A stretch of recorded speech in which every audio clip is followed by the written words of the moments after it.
আবৃত্তি করছি কবি হেলাল হাফিজের কবুতর কবিতাটি। আবৃত্তির কোনো নিয়ম কানুন জানা নেই আমার।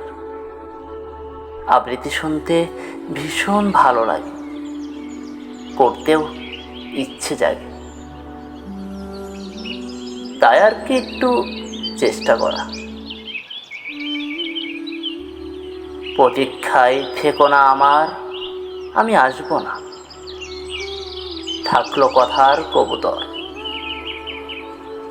কখনো 22 মাসে পেয়ে অবসর, নিতান্তই জানতে ইচ্ছে হলে আমার খবর। পাখিকে জিজ্ঞেস করো নিরিবিলি, পক্ষপাতহীন পাখি বিস্তারিত সংবাদ জানাবে। কি কি ব্যথা এবং আর্দ্রতা রেখেছে দখল করে আশৈশব আমার একলা। আমি কত একা, কতখানি ক্ষত আর ক্ষতি নিয়ে বেদনার অনুকূলে প্রবাহিত আমার জীবন। নিপুণ সন্ধান করো পাখির চঞ্চুতে চোখে কোমল পালকে, আমার বিস্তার আর বিন্যাসের কারুকাজ পাবে। কি আমার আকাঙ্ক্ষিত গঠন প্রণালী আর আমার কি রাজনীতি কবুতর জানে।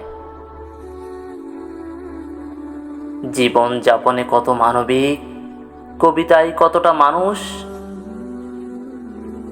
পরিপাটি নির্দোষ সন্ত্রাস নিয়ে আমি কত বিনীত বিদ্রোহী। পাখিকে জিজ্ঞেস করো, সব জেনে যাবে। অবিকল আমার মতন করে কবুতর নির্ভুল জানাবে।